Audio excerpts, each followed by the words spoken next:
ఈరోజు తెలంగాణలో పవన్ కళ్యాణ్ అడుగు పెట్టబోతున్నాడు అనగానే అఫ్కోర్స్ ఆయన వస్తుంటాడు వెళ్తుంటాడు. బట్ జనసేన పార్టీకి సంబంధించి యాక్టివ్ మూడ్లోకి వెళ్ళేందుకు శ్రేణుల్ని ఉత్సాహపరిచేందుకు ఉత్తేజ చేసేందుకు ఆయన తెలంగాణ నవనిర్మాణం అన్నట్టుగా ఒక సభ అన్నది పెట్టబోతున్నారు. గణేష్ గోల్డ్ తాకట్టులో ఉన్న బంగారాన్ని విడిపించి కొనబడును. సంప్రదించండి 9966511144. వాళ్ళ పార్టీ అంతర్గత మీటింగ్ అవ్వచ్చు, లేదన్నప్పుడు అఫీషియల్గా ఎక్కడైనా బయట అవ్వచ్చు. ఎప్పుడైతే ఆయన మాట అన్నాడో ఇక మొదలెట్టేశారు. నాకు అనిపిస్తుంది అంతకుముందు కూడా గత 10-15 రోజులుగా లేదా 4-5 రోజులుగా మొత్తం చూసుకుంటూ ఉన్నప్పుడు ఇది మొదటి నుంచి నడుస్తున్న స్కెచ్ లాగా అనిపిస్తుంది.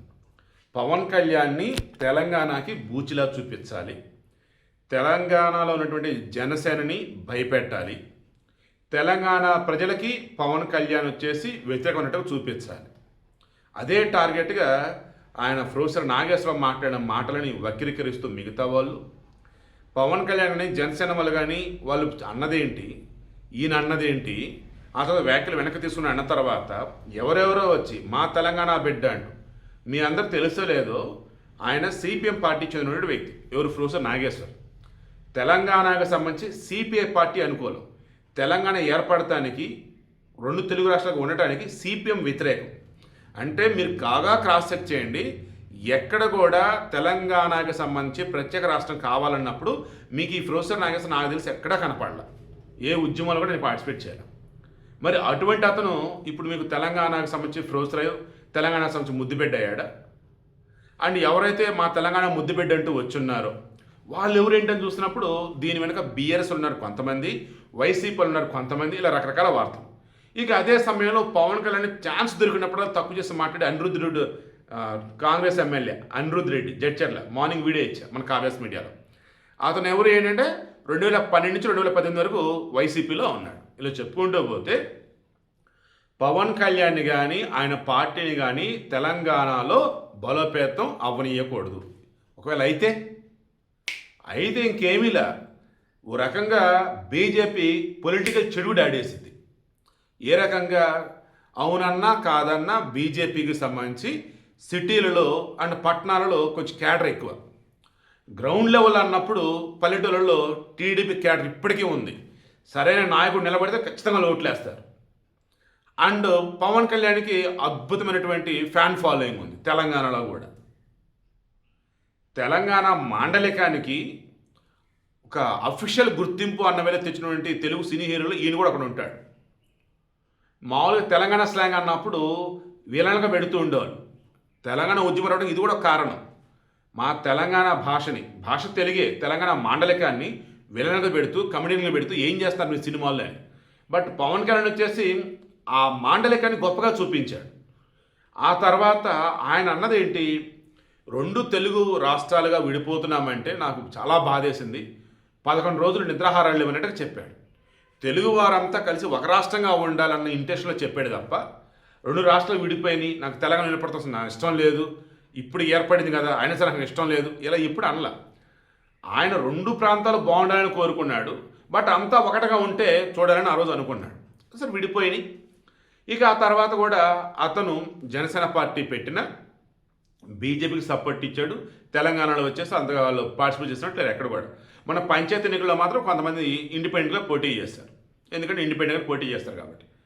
ఏపీలో వచ్చేసి 2019లో ఆల్మోస్ట్ ఈ కమ్యూనిస్ట్ పార్టీలతో కలిసే వెళ్ళారు. బట్ సింగిల్గా వెళ్ళంటే ఘోరంగా ఓడిపోయారు.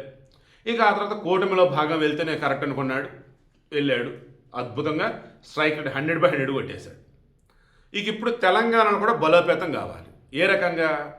ఏపీలో ఎలాగైతే కూటమి ప్రభుత్వం అద్భుతమైనటువంటి డెవలప్మెంట్తో సంక్షేమంతో బెస్ట్లో పరిపాలన సాగిస్తుందో తెలంగాణ కూడా కూటమి ప్రభుత్వం ఎవరో వస్తే నాయకులంతా ఇక్కడ వాళ్ళే కదా, పోటీ చేసేది ఇక్కడ వాళ్ళే.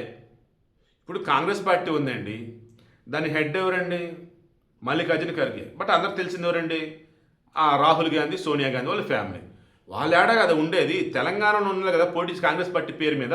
అలాగే బీజేపీ అయినా, సో అలాగే టీడీపీ అయినా జనసేన అయినా వాళ్ళ నాయకులు ఏపీలో ఉండొచ్చు కాక, వాళ్ళ అధినేతలు ఏపీలో ఉండొచ్చు కాక. బట్ ఇక్కడ పోటీ చేస్తున్న తెలంగాణ వాళ్ళే కదా పోటీ చేస్తారు. అండ్ వాళ్ళకి ఇప్పుడు బీజేపీ యాడ్ అవుతుంది. ఇక్కడ బీజేపీ ఆల్రెడీ తెలంగాణలో బీఆర్ఎస్ని రీప్లేస్ చేసింది. కాంగ్రెస్ ఇప్పుడు పోటాపోటీ ఎవరు అన్నప్పుడు కనిపిస్తుంది బీజేపీనే. అవునా కాదా? 2024 లోక్సభ ఎన్నికలు చూడండి. బీజేపీ 8, కాంగ్రెస్ 8 స్థానాలు గెలిస్తే ఎంఐఎం 1 కొట్టారు, బీఆర్ఎస్ 0. అవునా కాదా? సో ఇప్పుడు మన పంచాయతీ ఎన్నికలు కూడా చూస్తే లోకల్ బాడీ ఎలక్షన్స్ కదా, సో పార్టీ సింబల్ మీద లేకుండా గెలుస్తారు. బట్ ఆయా పార్టీలు బలపరచడంలో ఎవరు అన్నప్పుడు పల్లెటూళ్ళలో వచ్చేసి కొంచెం కాంగ్రెస్ బీఆర్ఎస్ పోటాపోటీగా ఉన్నారు.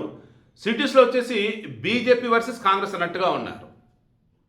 సో వాళ్ళకి బీజేపీలకు అర్థమైపోయింది పల్లెటూళ్ళలో బలంగా ఉన్న పార్టీలు ఏంటి, టీడీపీ, అండ్ పల్లెటూళ్ళలో ఉన్నటువంటి జనాన్ని ఆకర్షించే శక్తి ఏంటి, పవన్ కళ్యాణ్. సో ఇక పవన్ కళ్యాణ్ ఏమంటున్నారు, రావయ్యా తెలంగాణ కూడా రా, నీ జనసేన పార్టీని వచ్చేసి బలోపేతం చేయి, యాక్టివ్ అవ్వు, రేపు వచ్చే లోకల్ బాడీ ఎన్నికలలో ఖచ్చితంగా టీడీపీ జనసేన బీజేపీ కలిసి ఎన్నికలకు వెళ్దాం. ఇప్పుడు రాష్ట్రం 2 వేరుపడ్డాయి కదండి. ఇక్కడ పోటీ చేసేవాళ్ళు ఎవరైతే ఉన్నారో ఇక్కడ వాళ్ళే కదండి. ఇంక ఇక్కడ ఎవరు పెత్తనం ఉండితే ఎవరు పెత్తనం ఉండదు కదా. ఈరోజు కవిత అంటుంది పళ్ళు రాలుతాయి అంటుంది. అసలు ఎలా అంటారు అసలు ఆ మాట? ఇక్కడికి వచ్చి ఎవరు నీళ్ళు పెడతారంటే వాళ్ళు పళ్ళు రాలుతాయి అంట. ఒకసారి ఏమో వచ్చారు మా జోలికి వచ్చారు రాష్ట్రం ఏర్పడింది, ఇంకోసారి వస్తే పళ్ళు రాలుతాయి. ఆమె ఆల్రెడీ ఢిల్లీ మద్యం కుంభకోణం సంబంధించి ఆమె క్లీన్ చిట్ ఏమి ఇవ్వాల, లోయర్ కోర్టు వచ్చేసి అంది, ఎదురు పై కోర్టుకి వెళ్తారు సిబిఐ వాళ్ళు. ఆమె వాళ్ళే బీఆర్ఎస్ పార్టీ 2023 ఎన్నికలు ఘోరంగా ఓడిపోయిందని వాళ్ళే చెప్తారు. ఆమె బయటకు వచ్చి అసలు బీఆర్ఎస్ పార్టీ ఘోరంగా ఉందని ఆమె చెప్పిద్ది. ఇన్నాళ్ళు పరిపాలించినటువంటి వీళ్ళే ఇక్కడ సవ్యంగా చేయలేదని చెప్పేసి మళ్ళీ ఆమె చెప్పింది. ఇప్పుడు పవన్ కళ్యాణ్ వచ్చే సగదా చెప్తున్నాడు, ఇక్కడ ఉన్నటువంటి తెలంగాణ ప్రజలు ఎవరైతే ఉన్నారో మీరంతా మరల ఏకమై సరికొత్త తెలంగాణ నిర్మించుకుందాం, నవ నిర్మాణం అని అంటున్నాడు. అంతే, అందులో తప్పేముంది? అండ్ ఇక్కడ ఉన్నటువంటి వాళ్ళంతా కూడా ఇప్పుడు ఫుల్ యాక్టివ్గా ఉన్నారు. ఎంత యాక్టివ్గా ఉన్నారంటే పవన్ కళ్యాణ్ ఎవరన్నా ఏదన్నా ఊరుకోవట్లా, అండ్ ఇక్కడ తప్పులు చేస్తే అది ఊరుకోవట్లా. ఎలా అంటే ఇక ఆల్మోస్ట్ ఇక ఆల్రెడీ ఏదో అధికారంలో ఉన్నట్టు పార్టీ ఉండిద్ది అదా కానీ, లేదా పోటీ చేసి ఓడిపోయింది అలా కానీ అలా ఉన్నారు. బట్ ఇక్కడ వాళ్ళు పోటీ చేయలే. ఇప్పుడు బీజేపీ ఆల్రెడీ స్ట్రాంగ్ అవుతుంది. ఆల్రెడీ మన మహానాడులో కూడా లోకేష్ సార్ క్లియర్గా చెప్పాడు, చంద్రబాబు నాయుడు సార్ చెప్పున్నాడు, తెలంగాణలో మరలా మన పార్టీని బలోపేతం చేయబోతున్నాం, త్వరలో అక్కడ పోటీ చేయబోతున్నాం అని. సో పవన్ కళ్యాణ్ వచ్చి జనసేన స్ట్రెంథెన్ చేసిన ఆల్రెడీ టీడీపీ ఉన్నటువంటి దాన్ని ఫుల్ యాక్టివ్ మోడ్లోకి వచ్చింది అంటే ఇక బీజేపీ ఆల్రెడీ ఫుల్ యాక్టివ్ ఉంది కాబట్టి ముగ్గురు జత అయిపోతారు. తెలంగాణ రాష్ట్రం ఆల్రెడీ వచ్చేసింది, ఇక డెవలప్మెంట్ కావాలి. బీఆర్ఎస్ వాళ్ళు 10 సంవత్సరాలు ఏం చేశారో చెప్తారు, కాంగ్రెస్ ఇప్పుడు ఏం చెప్తుందో చెప్తారు. మాకు అవకాశం ఇస్తే మేమేం చేస్తామో మీకే, అంటే మేమేం చేస్తామో ఆల్రెడీ ఏపీలో చూశారు కదా, ఢిల్లీలో చూశారు కదా, మిగతా రాష్ట్రాలు చూశారు కదా, ఇక్కడ కూడా మాకు అవకాశం అని చెప్పేసి బీజేపీ అడిగింది. BJP major party, TDP Janasena వచ్చేసి ప్రాంతీయ పార్టీలు వీటికి యాడ్ అయింది. సో అది ప్లస్ అయింది కదా. ఇది చూసే పొన్నం ప్రభాకర్ సైతం మన కొండగట్టు అంజన్న స్వామికి టీడీడీ నుంచి భారీగా విరాళం అందామా, దాన్ని సాయం అందామా, అది చూసి పవన్ కళ్యాణే. ఇక్కడ ప్రజల కష్టాల్లో ఉన్నారంటే సీఎం రిలీఫ్ ఫండ్కి డబ్బులు ఇచ్చేది పవన్ కళ్యాణే. ఇలా చెప్పుకుంటూ పోతే ఆయనకున్న ఆస్తులు ఉన్నట్టు అవి ఉంది తెలంగాణలోనే. అటువంటి అంటే ఆస్తులు ఉన్నాయి ట్యాక్స్ కడతాడు కదా అని. సో అటువంటి పవన్ కళ్యాణ్కి సంబంధించి ఈరోజు మళ్ళీ పొన్నం ప్రభాకర్ ఏమంటారు, క్షమాపణ చెప్పాలి పవన్ కళ్యాణ్, ఆ తర్వాత సబ్ పెట్టుకొని ఇస్తా అంటారు. ఏంది అసలు అది? ఆయన ఏం చేస్తే క్షమాపణ చెప్పాలి. ఇక ఈమె కవిత టీఆర్ఎస్ 2.0 అంటాం ఆ పార్టీ. అది ఏమంటారు, ఆ పార్టీకి సంబంధించి విధి విధానాలు అవన్నీ కూడా ఇంకా ఖరారు కాలేదు. బట్ ఆమెను చూస్తే నాకు అనిపిస్తుంది కదా, షర్మిల 2.0 లాగా అనిపిస్తుంది నాకు ఆమె అయితే. పాపం టీఆర్ఎస్ అందామా, పాపం బీఆర్ఎస్ అందామా, ఇక మీ చాయిస్. నేను చెప్పదలుచుకుంది ఇక్కడ ఒకటండి, ఇంకా ప్రాంతీయవాదాన్ని రెచ్చగొడుతూ ఆంధ్ర తెలంగాణ చిచ్చు పెడుతూ ఎవరైనా వెనక ఉంటే ప్రజలే వారిని కర్రు కాల్చి వాత పెడతారు. డెవలప్మెంట్ గురించి మాట్లాడండి, ఉద్యోగాల గురించి మాట్లాడండి, ఇంకేదైనా ఉంటే స్థానిక సమస్యల ప్రస్తావన వచ్చేసి వాటిని పరిష్కరించే విధానం గురించి మాట్లాడండి. అంతే తప్ప భయపడిపోయి ఎలా ఉండడం ఏంటంటే, రేవంత్ రెడ్డి చూడండి, ఒక్క రేవంత్ రెడ్డి తప్ప ఇక్కడ ఉన్నటువంటి తెలంగాణ పాలకులు చాలామంది భయపడుతున్నారు. ఎక్కడ టీడీపీ జనసేన యాక్టివ్ అయితే ఇక మనం ఎక్కడ ఓడిపోతామని. ఎందుకు అలా ఉంటారు? రేవంత్ రెడ్డి చూడండి, వాళ్ళు వీళ్ళు అంటున్నా సరే హైదరాబాద్ నడి బొడ్డున మైత్రోనం దగ్గర ఎన్టీ రామారావు విగ్రహం పెట్టున్నాడు. ఆయన చంద్రబాబు నాయుడు ఉన్నప్పుడు కూడా అంత పెద్ద విగ్రహం పెట్టలేదు అటువంటి సర్కిల్లో. రేవంత్ రెడ్డి పెట్టున్నాడు. ఏమన్నాడు? ఒకటే అన్నాడు, తెలుగు నాయకుడు, ఆంధ్ర నాయకుడు కాదు ఎన్టీఆర్ చెప్పాడు. అలా ఇక్కడ ఎవరైనా కానీ రండి, ప్రచారం చేసుకోండి, పోటీ చేస్తే చేసుకోండి, ఎవరైనా గెలిపించాడు ప్రజలే చూసుకుంటారు. ఇది రేవంత్ రెడ్డి ఉన్న ధైర్యం, అదే చెప్తున్నాడు ఆయన. బట్ మిగతా వాళ్ళు ఆ ధైర్యం ఇవ్వలేకపోతున్నారు, చూపలేకపోతున్నారు, భయపడుతున్నారు. సో క్లారిటీ వచ్చిందని అనుకుంటూ ఉన్నా. ఐఎమ్ షూర్ రానున్న రోజులలో ఇక్కడ ప్రధానమైనటువంటి పోటీ ఏదైనా ఉండిద్దంటే ఖచ్చితంగా మరల ఎన్డీఏ అండ్ కాంగ్రెస్ నేత అనుకుంటూ ఉన్నాను.